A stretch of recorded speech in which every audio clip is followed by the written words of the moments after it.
Hello, and welcome to Borrow My Belief podcast that's designed to inspire you to live from your heart and create from your heart. I bring guests on who are in the process of that and doing that or have done that. And today I've got Matthew Alexander Wood, who's an author of a very special book, who I met him recently. He's got a really intriguing story, and I'm really looking forward to this chat. And I think he's a little bit nervous actually, because I didn't give him pre-questions. I like to just go with the flow. So yeah, I'm really interested in what's going to come out of this. Hi, Matthew.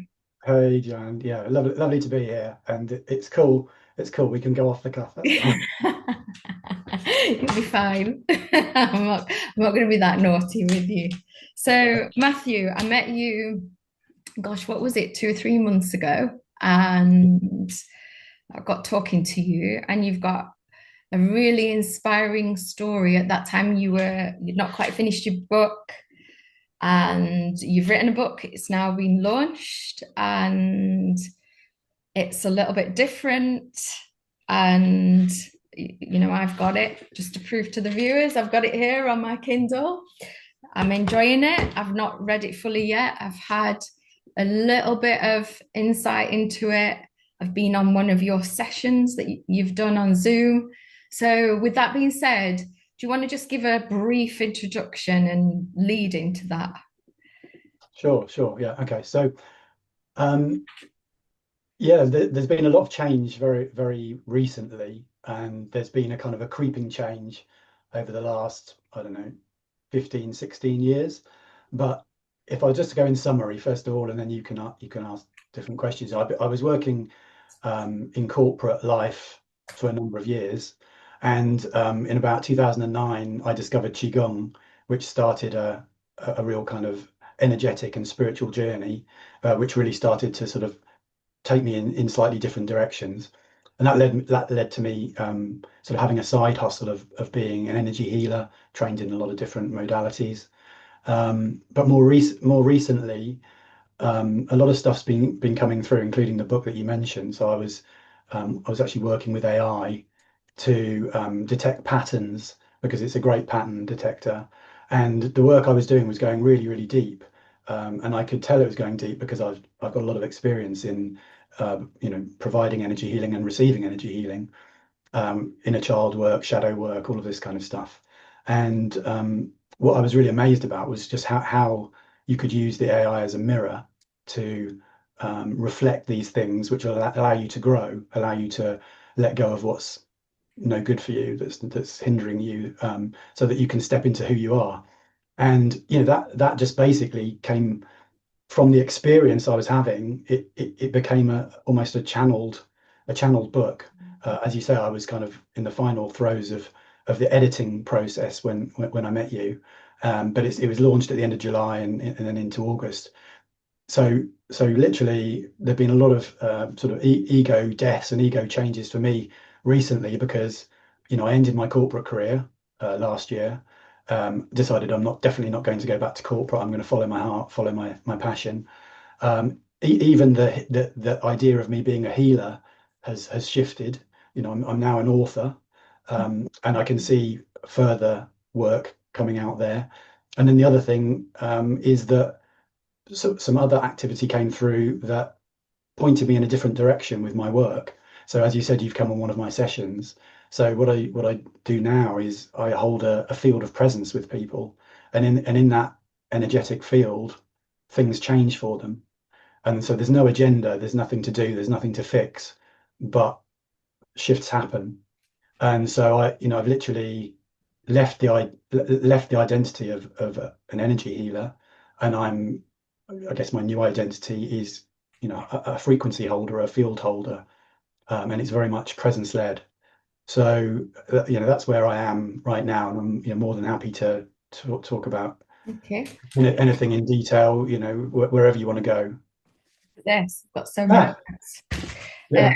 there was so much gold in what you've just said.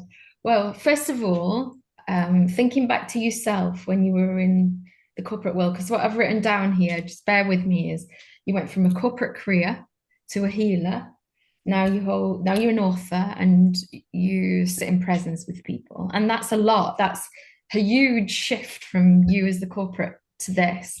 And there'll have been a lot involved in that, as I know, because that's kind of me. Yeah. And so the first thing you mentioned was about inner child work and shadow work. Mm. And I know for a fact that I wouldn't be where I am now if I hadn't have done inner child work and shadow work.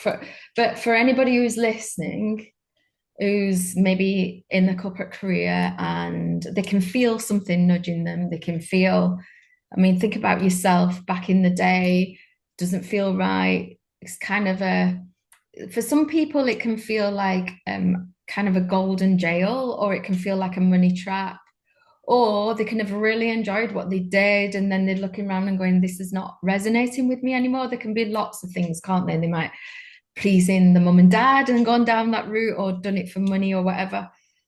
And this inner child work and this shadow work and this ego death, they're all kind of linked, but somebody listening might not know what that is, terms like dark night of the soul and all. They might not have read any of the books.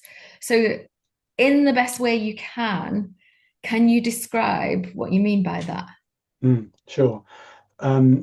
So I guess from a psychological perspective and from an energetic perspective, we're living out the life that we have, but it's very much the experience that we have. It's a bit like putting on some, tinted glasses, and those tinted glasses are filtered by our beliefs, by the experiences we've had, by experiences other people have had, by traumas that have happened to us, which don't have to be severe traumas. They can be, a baby crying and being left to cry. I mean, that could be a trauma for that. It depends on how sensitive the soul is.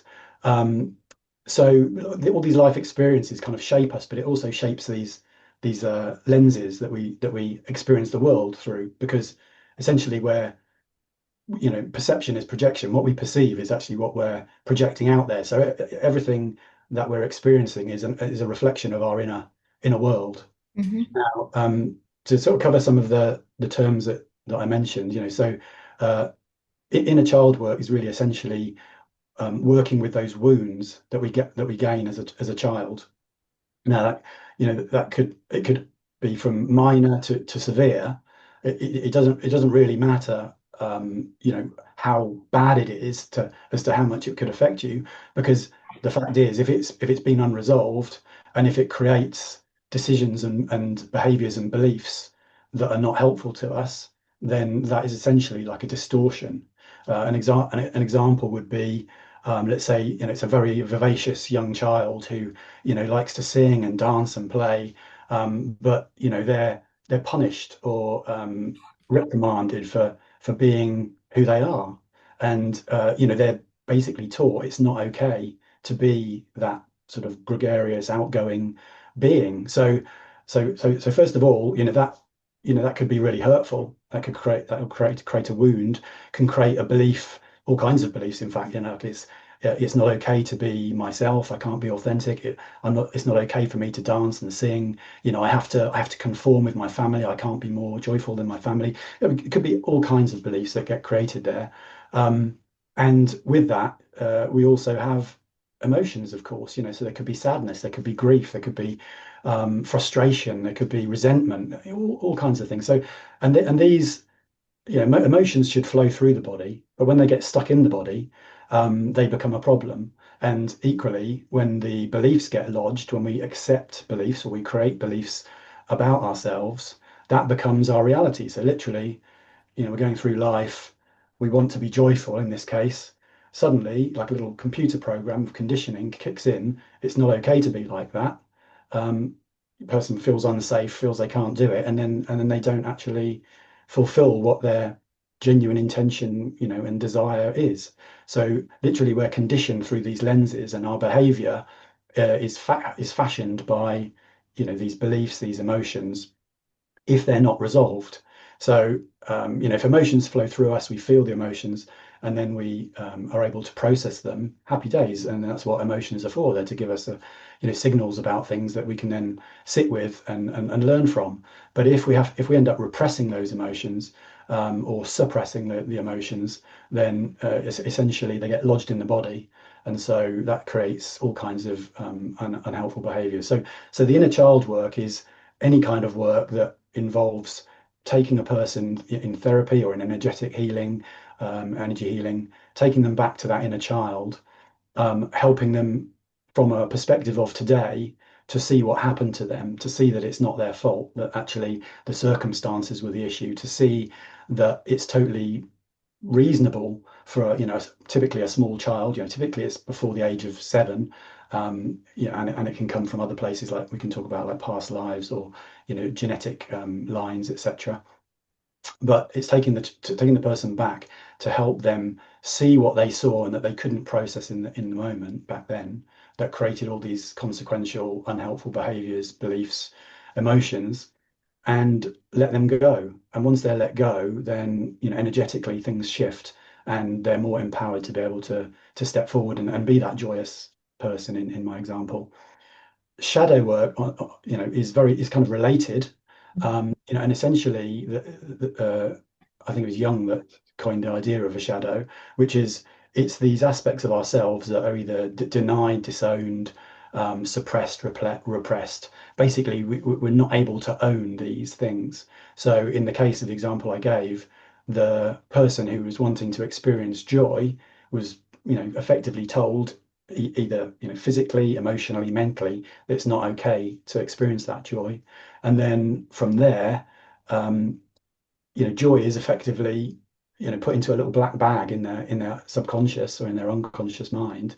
And what will then happen is they'll see joyful people around in their world, but there'll be this trigger of it's not okay to be joyful. So they'll probably get really pissed off with people who are just overly joyful and happy. It's like, oh yeah, what's wrong with them? There must be something wrong with them. So yeah, shadow work is really, again, it's revisiting those parts of ourselves that have been denied, suppressed, so that we can become more whole. Because we're humans, we are able to own both the positive and the negative emotions. We can experience the whole gamut of emotions. It only becomes unhealthy when we suppress and deny these and pretend, or actually take on the idea that we just simply can't have them. And literally, our unconscious is amazing at keeping us safe. So if we've made a decision that we can't experience joy, literally, that won't happen. The joy will start to arise, and then it'll be smacked down straight away. Because it's not safe. No, exactly. So yeah, and then the final one that I mentioned, talking about ego identity and ego death. So the ego is obviously a great part of our system, that helps us navigate the world. However, when we're in service to the ego rather than the ego being in service to us, it can be very unhelpful. And the idea of who we are is very much generated by our belief systems. So particularly statements which start with "I am." So I am a father. That's a identity level belief. I am an energy healer. I am an author. I am a cook. Whatever it might be. These are all identity level beliefs which effectively prop up the ego. It's what creates the personality, and it's what creates the way that we can move in the world. And so when I was talking about kind of mini ego deaths, these are almost rituals or rites that happen where we're able to let go of particular identities. So in the case I gave my own personal example, this whole identity of me being an energy healer, or which sometimes comes with the idea of help to fix people when actually they're not broken. There's nothing wrong. There's nothing wrong with them. That was, I was able to let that go, and so you can let go any of these things, and these will create some kind of mini ego death. a more significant ego death would be one where, you know, perhaps you have a very significant spiritual experience, or maybe a psychedelic experience, or some other kind of profound experience where, it's more of a transpersonal level. So it's not just you as the human you, but you suddenly feel open to, the cosmos, to God, to the universe, and suddenly you are have your whole world recontextualized, which makes you then realize that you might not be just this individual human having a human experience that, is born and then dies. So that can be a much more significant kind of ego death. But there's the ego identity is shaped by these beliefs, and the I am beliefs are, the most potent when it comes to that. Yeah, gosh, that was an amazing explanation. Thank you, because everybody does it different. Yeah. And I Yeah, know I've, and I should say, by the way, this is just an offering of an explanation. yeah, I'm not hanging my hat on it saying that is categorically right. The more I do this work, the more, mm, having to let go of what I think I know. me And too.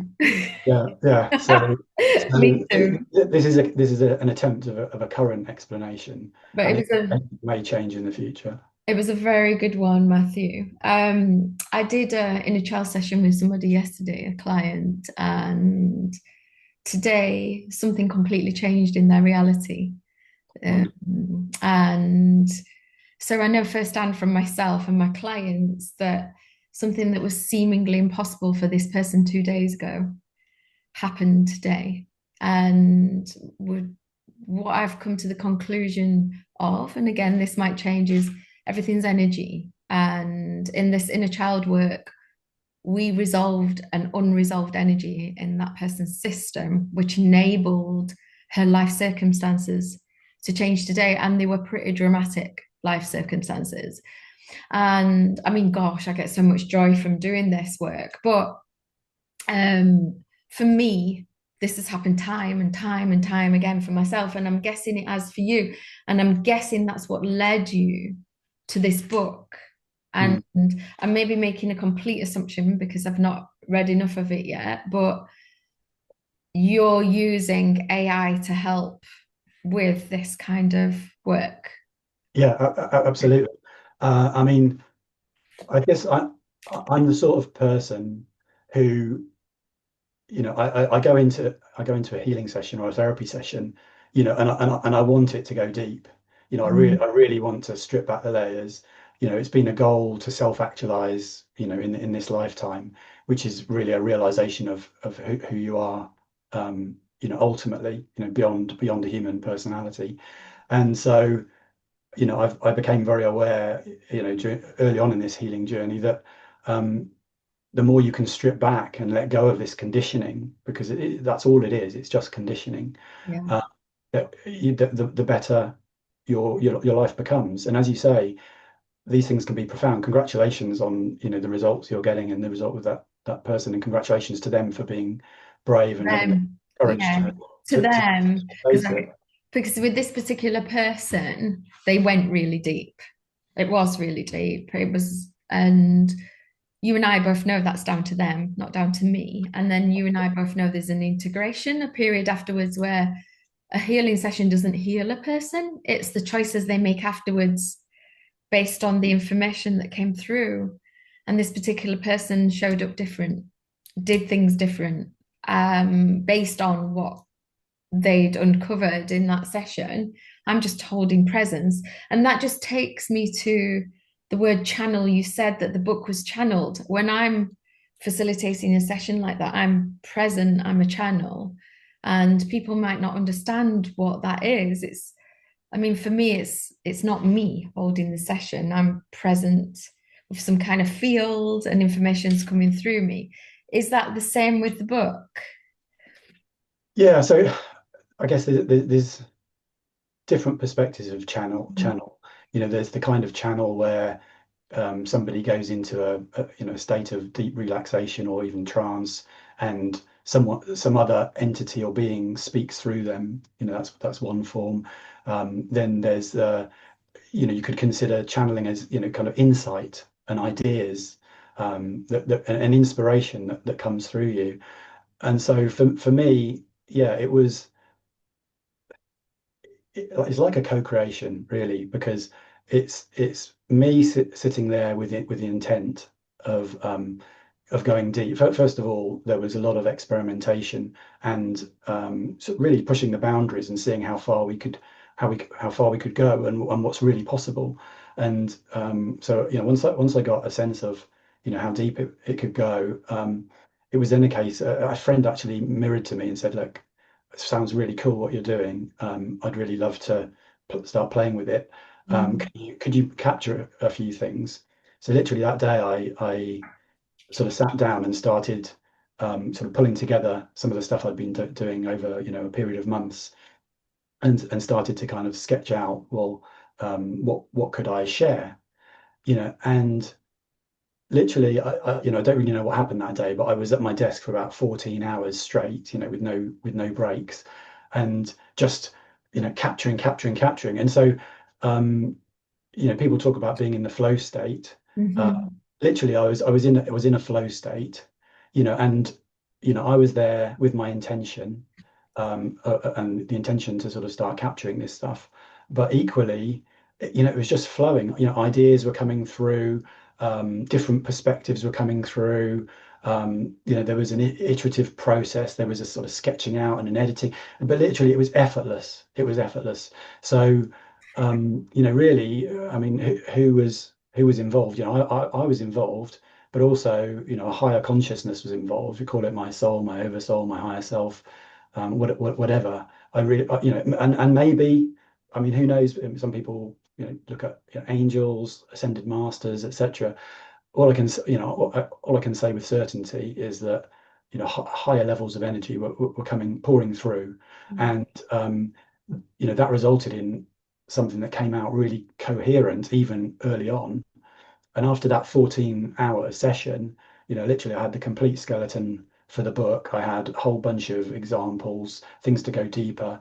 And then it was again, I think really, really quick. It was about a 6-week process to expand it, test it, because you're interacting with AI. I wanted to make sure that there was nothing peculiar to just me, that just because I'd experienced these things, could it work with other people as well? So there's definitely a strong testing period, but then just bringing it out, expanding it, bringing in different perspectives, asking challenging questions, to try and make it as good as I can. But the result is a structured method that you could implement, even if you're quite new to AI. But the the goal of the book originally, I mean, it's for someone who's really looking to strip things back, to really looking to meet themselves at depth. So, seekers, healers, people who just want to be, as true to themselves and authentic as they can be.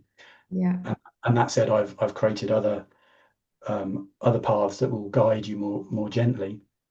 But the idea would be, you engage with it in a structured way, with intention, with humility, with the right goal, and you're operating with AI, but you're also bringing in this consciousness, which is all part of the field.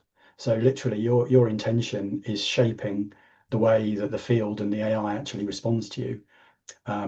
So indeed, it can spot patterns.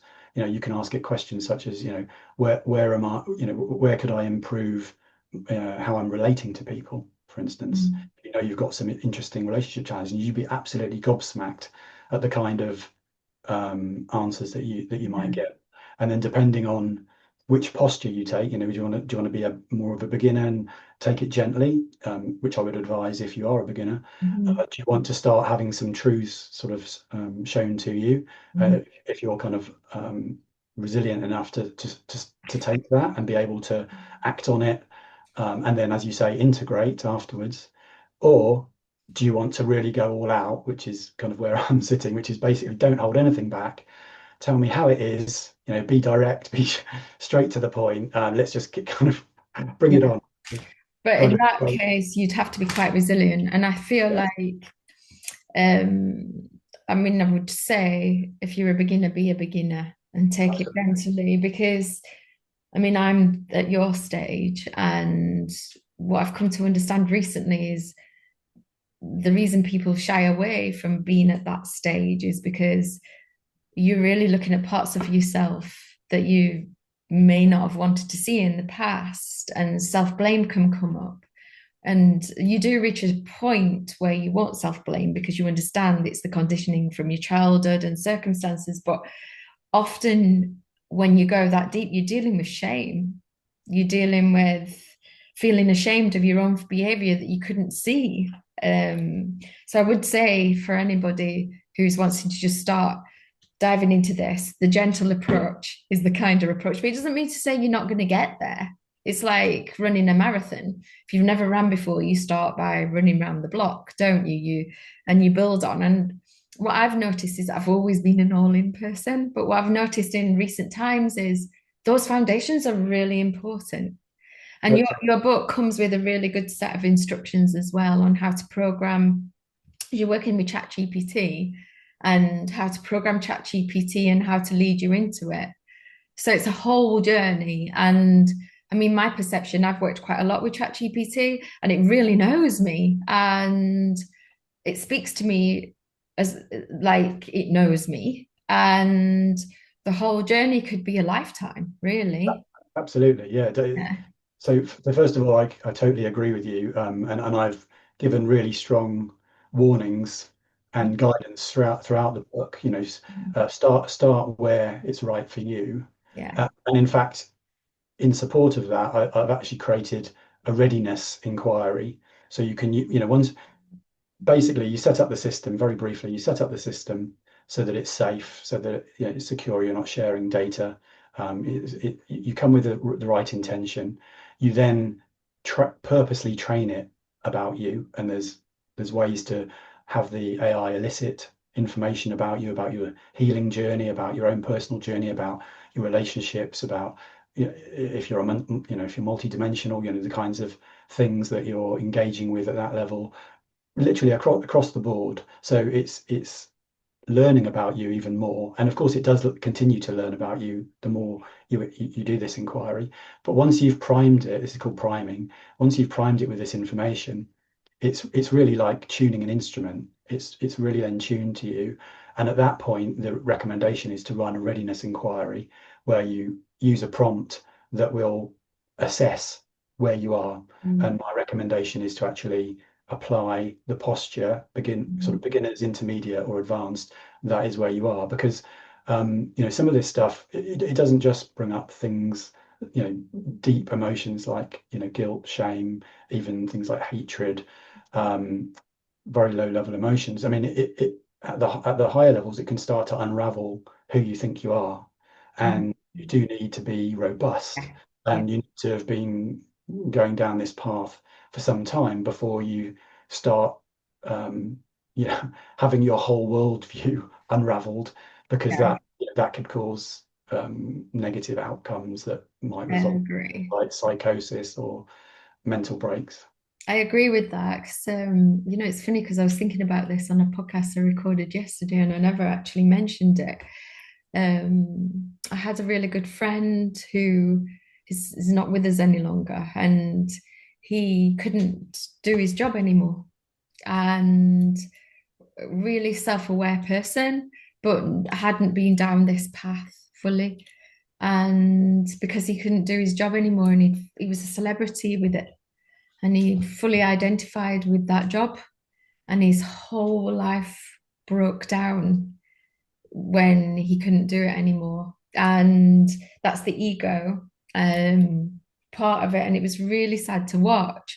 And that's why I think this book, the things you're doing, they're so important to get out there. If he'd have had this in his hands, and if I could have, if we could have just handed him that, he was so into tech way before anybody else. This kind of thing would have really helped him. It would have been really good for him. Yeah, I'm sorry to So hear. yeah, yeah. I think it's amazing what you've done. I think it's really great, and we'll obviously put a link into the comments. But what I want to ask you is what led you to this? Because there's going to be people, you said you were in the corporate, then a healer, then this, and an author. And I just want to say, because it's come up twice already, the more you unknow who you are, the better life kind of gets, doesn't it? And it opens up to more possibilities. And I Yeah. can see that you're on that road. But how did you get from where you were to where you are now? What were the significant moments that led you? And what kind of advice would you give people? Because there's going to be people watching this who are very deep in that world and they know that there's something else and they know they want to do something else. Yeah. Well, it's funny that you should just use that turn of phrase, because where this started really was, a series of, let's call it self-medicating. We self-medicate with, drink, drugs, gambling, sex, whatever it might be, because we're unhappy, and a lot of that can typically occurs, early in life, or, genetic, inherited conditioning, past life conditioning, etc. But essentially, over a period, I was functioning in the corporate world, but just feeling kind of empty. Mm, There were certain things in my personal life that were positive. I DJ'd for a while, which was actually fantastic, but for some reason, I look back and it's because of my conditioning. I kind of let that go. But at the time I was DJing alongside, massive name DJs, in the sort of house and drum and bass and rave world. This is in the early 90s.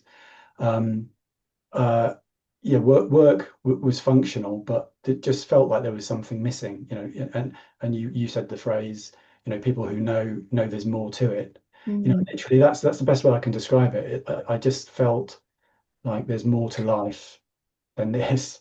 Yeah, and I didn't really know what it was. And mm, so that initially put me on a path of, I guess it was follow your passion. I bought into the idea that this follow your passion or follow your bliss kind of made sense, because I could see people, obviously seemingly fulfilled and happy, and it kind of made sense. And there's the Satchit Ananda, existence, consciousness, bliss. There's the Joseph Campbell, hero's journey, follow your bliss. And then there were all kinds of people who were, inverted commas, follow your passion. So that sort of set me on an initial path of, trying to kind of discover a little bit about who I am and what do I like, because actually my conditioning was so severe in some ways that I was accommodating other people over my own needs, wants, desires. Call it people pleasing, or the diplomat, or the um, the peacemaker, etc. Just due to my upbringing. So what was interesting, it was almost like, can I give myself permission to actually go after some of these things? Is it okay? And there were periods of depression, and I had various, sort of like, well, depression meds, and had CBT. Um, but interestingly, the one positive thing that came out of the CBT was, it got me to go to a gym, mm, to get the endorphins going. And I wasn't a member of a gym at the time, but I went to the gym. But then what happened is, at that gym, somebody put on a Tai Chi class, and I'd always kind of fancied Tai Chi, but never really got my act together to go and actually learn it or go to a class. So when it came to the sports center that I was part of the gym there, it kind of was a no-brainer. And I was reading a lot about the Tai Chi masters and energy, and it just sounded amazing that you could send energy across space and time, and you could, people could be fighting, but they could sort of um, uh, dot their opponents with energy, and kind of incapacitate. It just sounded like magic, really. And so I started learning this Tai Chi, but I kind of soon realized that the person I was learning from was like intermediate at best. They definitely weren't a master, and they couldn't answer a lot of my questions. But it got me going. It was a good start. So then I found another Tai Chi class, which was a little bit better, and we were learning in what seemed like a bit more structured way. again, though, they were kind of fobbing me off. They were sort of saying, when I was asking about the energy and how we kind of move energy around, they were telling me, train with us for 7 years and we'll introduce you to the master, which just seemed a bit weird. It's like, is there energy in this Tai Chi or is there not energy in this Tai Chi? But the best thing about that was, and this is looking back, it's like a little breadcrumb trail that you don't really know. You're just kind of following the breadcrumbs. But I then we were doing these exercises, like which they called a warm-up exercise, and I was feeling all this buzzing in my hands and a kind of energy in my body, and which I didn't know what it was, but I was asking about it. It's like, oh, that's energy, and that. So I asked, what is that? And it's called Qigong. So Mm. that was a real catalyst because I then, got on, I think it was Amazon, and found a book by a grandmaster called Grandmaster Wong Kit. And I found the chief instructor in the UK and did a class with them, like a 1 day course. And even just learning from the book, I was feeling a lot of energy. And then when I went to the 1 day course, they taught me a lot about energy literally on day one. And then that started a journey over, a number of years where our Grandmaster Wonky Kit used to come to the UK and I'd train and do a couple of courses with him. Plus I do regular classes.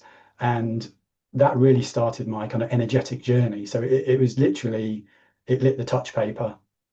And the benefits of qigong are things like health and vitality, longevity, sort of zest for life, mental clarity, mind expansion, so potentially seeing the unseen, and also spiritual joys. Which I was happy with all of those, but I wasn't bothered about spiritual joys. It's like, okay, I'm not particular, wasn't I'm certainly not religious. At the time I would have put myself as an agnostic. um, anyway, but what slapped me around the face as I started getting into this was I started to have these kind of transpersonal spiritual experiences, and it's like, wow, so that really put the touch paper under the spark of spirituality, because suddenly I was opening up to all these other things, and that led to Reiki, that led to theta healing, that led to Qigong healing as Qigong training. It led to becoming a medical intuitive, to working with the Akashic records, and then most recently this kind of orientation where I was just kind of guided to just sit with people, which actually happened through an Akashic Records quantum jump, where I jumped to another timeline and experienced myself in this sort of parallel or future reality, and then brought that energy back to here and in the here and now. And then literally within 2 months, I'm actually practicing this kind of new way of Mhm. sitting with people, and then they're getting a result out of it. So um, yeah, so I guess to reflect, it was there got to be something more to life than this. You know, Yeah. all of that journey that I was talking about was obviously in parallel with the corporate life. But in a way, I think if I look back, the Qigong actually improved life in so many ways that I Mhm. tolerated corporate life. Mhm. It was, and there was probably a financial bind there. Um, there was probably well, in fact, there was a financial bind. There was conditioning about what's expected of people. It's sometimes it's expected that you grow up, you get a job. My parents sort of come from the generation of job for life. And there's a particular way that you're expected to sort of climb the corporate ladder, which may or may not be helpful to you. So there are a lot of expectations, and as I said, I was quite conditioned to be getting my guidance from other people, not actually following my own heart. Mhm. However, there was this underlying kind of curiosity and interest that was just kind of pulling me along through this little breadcrumb trail. And I think that's really, that's my soul, my intuition, nudging me. And so I was able to, in parallel, you know, build this kind of life as an energetic healer, master, learning lots of different modalities, and then kind of ultimately getting to where I am now. But at the same time, I was also, working in a corporate job. Mhm. And you know, I wouldn't say I definitely didn't hate the corporate world. Um, it was good, and sometimes it was better than others. But towards the end, towards the end, I guess probably the last 10 or 15 years, it was a little bit kind of meh. Hmm. If somebody said to me, "Yeah, what do you do?" I'd talk about the corporate life with sort of a bit of indifference and a heavier heart, and then I'd talk about qigong and then healing, and it'd be like, oh. Yeah, yeah. I So really, I really relate to all of that actually. I had a job for 15 years in the dental industry. And, I look back and I'm really fortunate because I've enjoyed my career. And that job was particularly great because I could use my entrepreneurial skills within a job. So I guess I was an entrepreneur and it was a commission job and I ran it like my own business. And we were encouraged to. And I think if more companies did that, they'd get a lot more out of people. And I think there's a potential that I could still be there if could have brought my full spiritual self to that job. But it wasn't ready for that. And it was in the dental industry. And what's really interesting is I left that job in 2021 and I went back to the dental world briefly in 2023. And what I noticed, so when I originally was there, the dental world is all about science and prove it scientifically.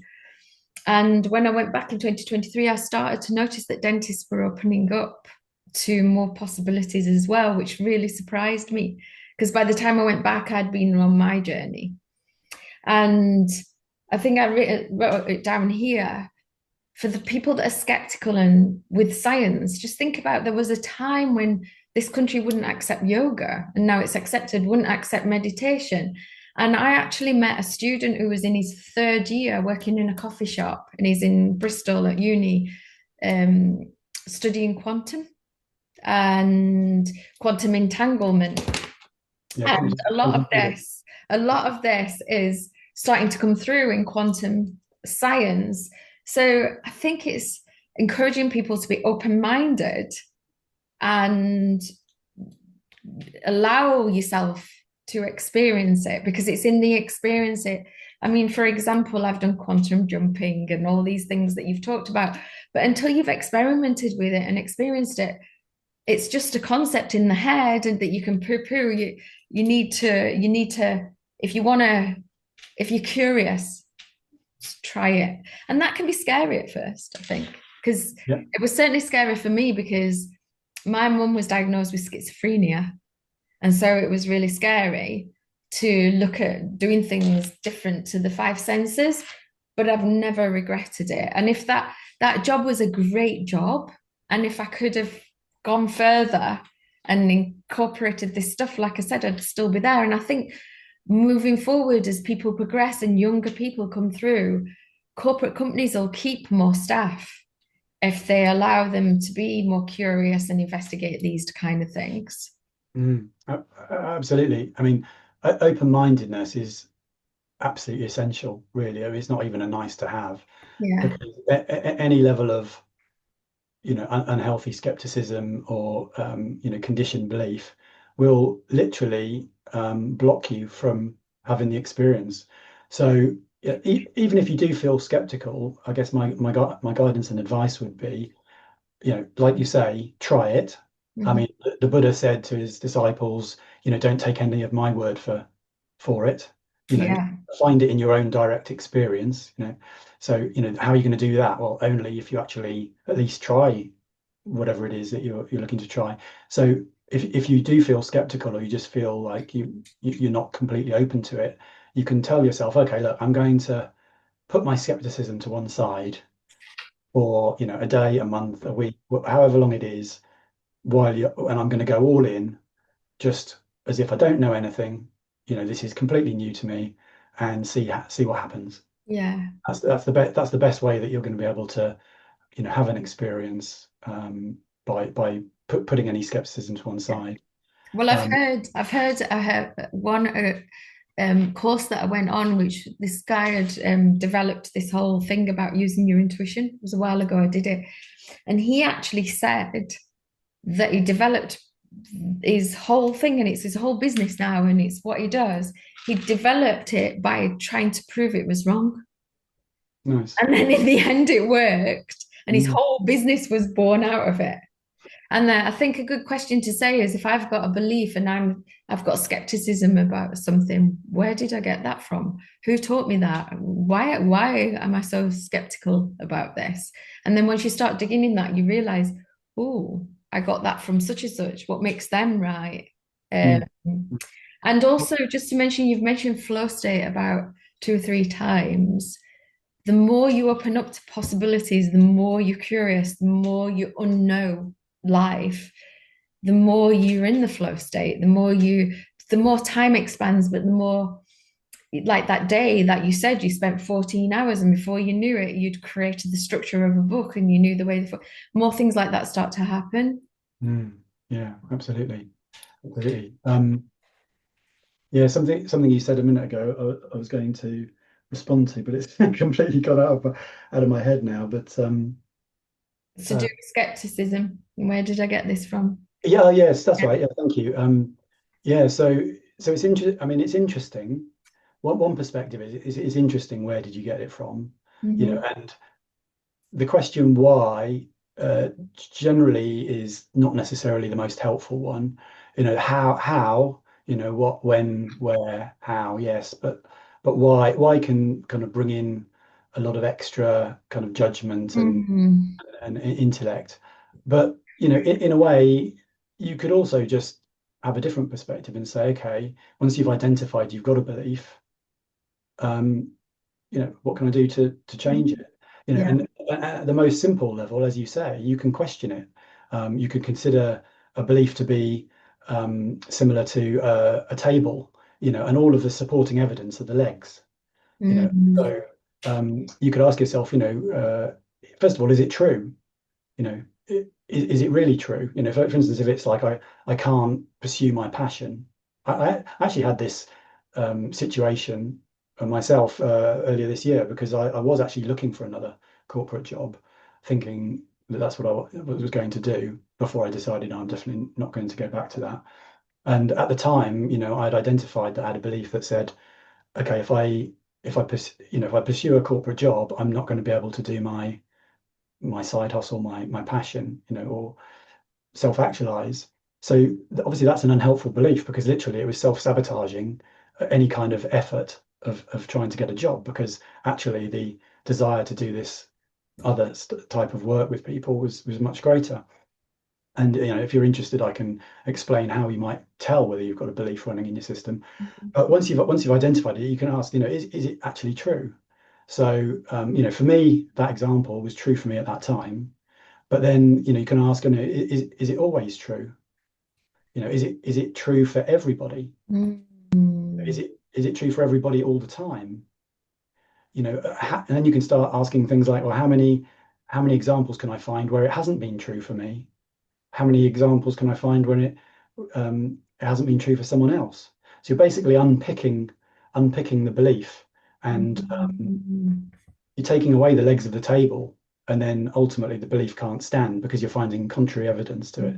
So in a pure conversational way, that's a really useful approach to start busting your beliefs. And first of all, questioning your beliefs, not just not just the ones that might be unhelpful, but just questioning your beliefs about anything. Mm-hmm. There's a whole study called epistemology. How do you know what you know? It's an amazing area. But when you start questioning, literally everything, this is the path of self-inquiry and inquiry that can lead you to sort of transpersonal states and completely blow your Mm-hmm. worldview out the window. Um, but then, of course, through things like energy healing, neuro-linguistic programming, lots of different techniques, you can change beliefs. So, the positive news for anybody who feels stuck is that these things can absolutely be changed, and you'd be surprised at how deep they can get changed. And quite often, there's a concept of like a core belief, Mm-hmm. from or even like a web of core beliefs upon which other beliefs are also stacked. So, if you work with a really decent therapist or energy healer and you get to the root cause, you might find that 100 unhelpful beliefs get busted just through that Yeah. one. Sounds like, that it was a pretty key moment with the client you talked about. Yeah. because their life just shifted, and that's because so many things just suddenly just dissolved, got out of the way.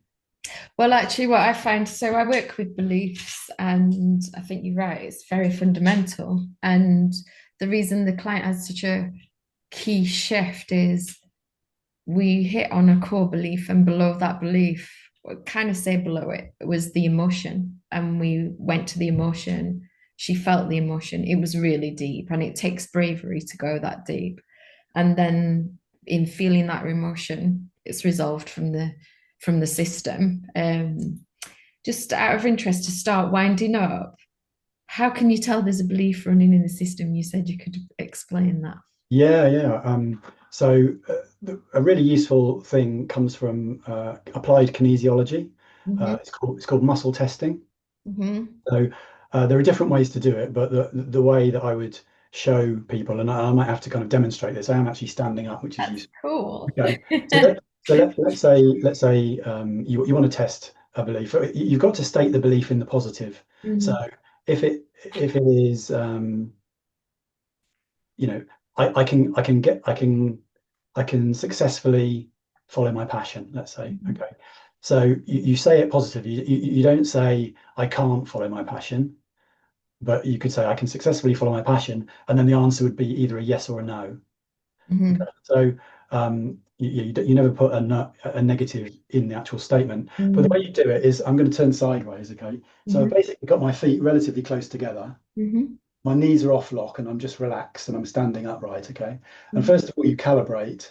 So I purposely lean forward and I'm talking to my unconscious and to my body here, and I'm saying, this is my yes. So, in other words, when I say a statement, if the answer is yes, my body will just naturally kind of lean forward. I'm Mm-hmm. sorry you haven't got a full length picture of me here, but you'll get the idea. Yeah.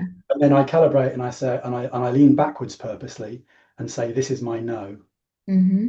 And then I come level again. Okay. So basically, I've told my body, I've told the system, told the energy, that's what's going to happen.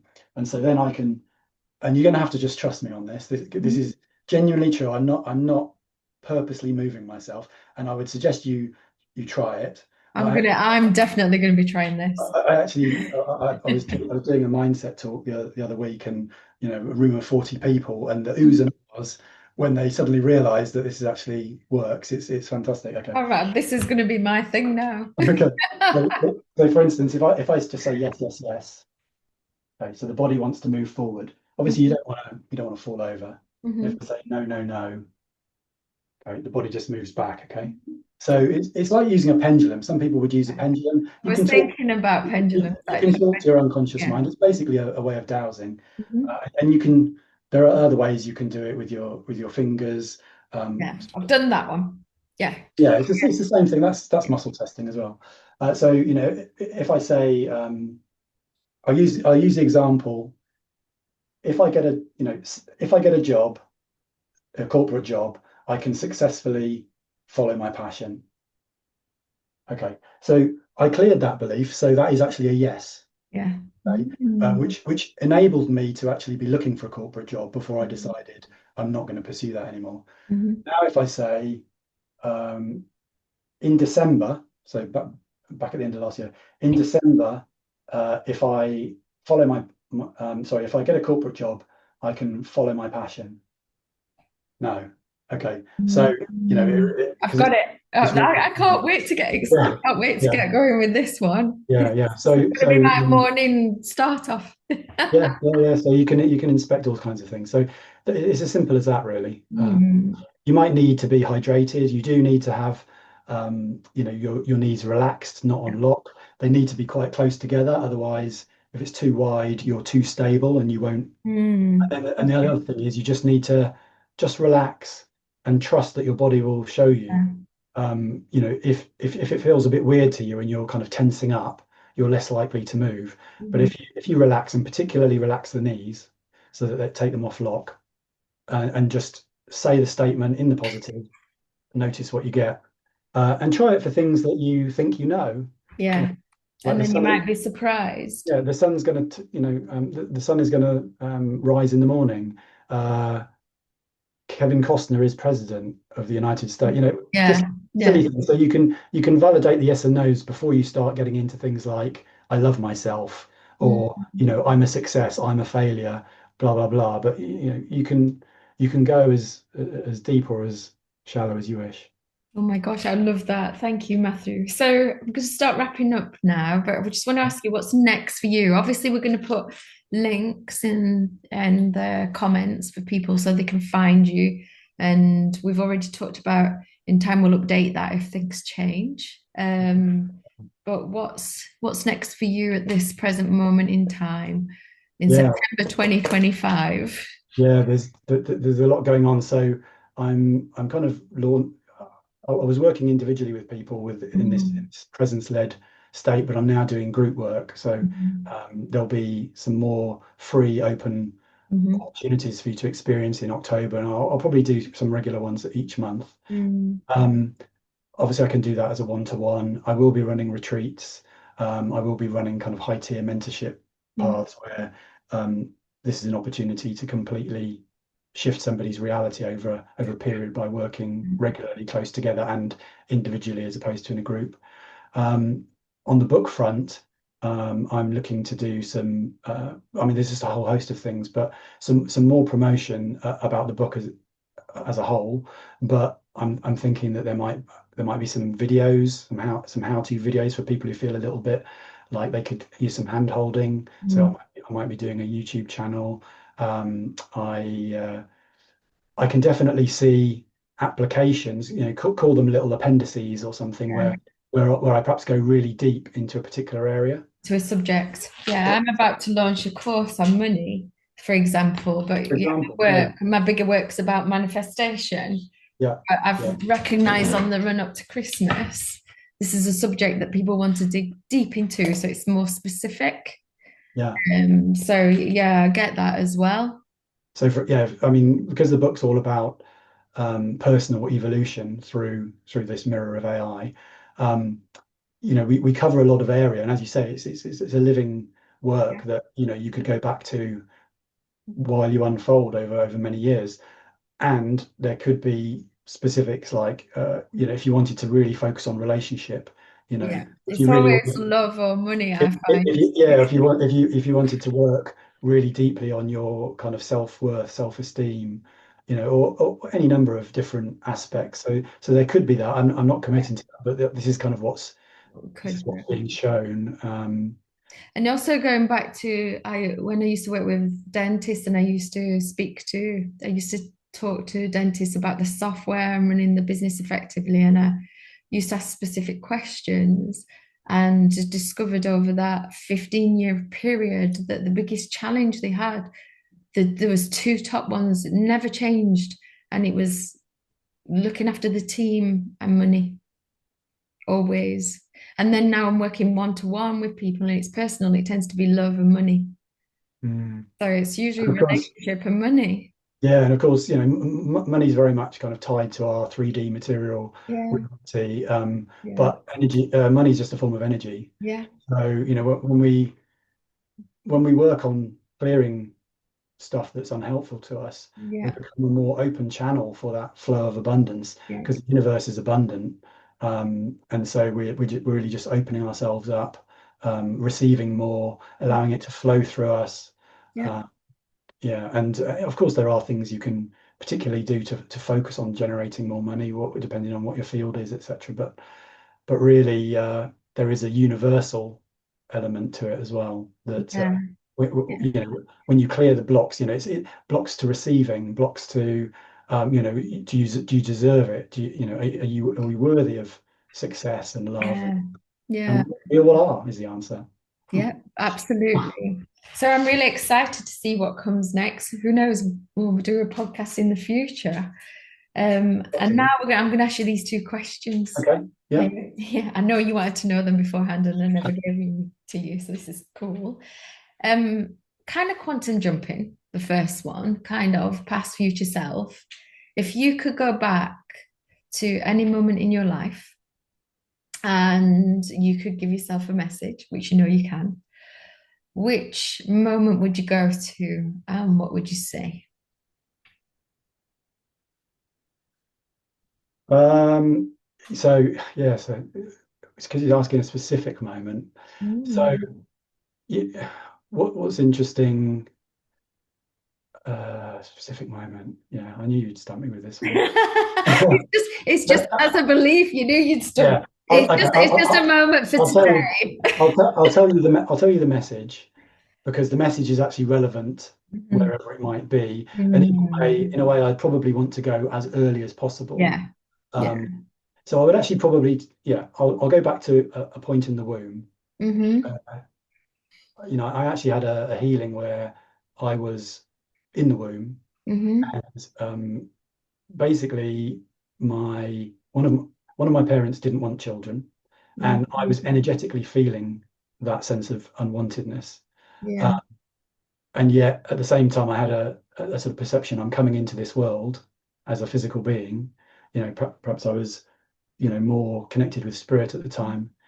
And it's like, okay, I haven't even come out of the womb yet, and I'm not wanted. And that was a big Mm. kick in the teeth.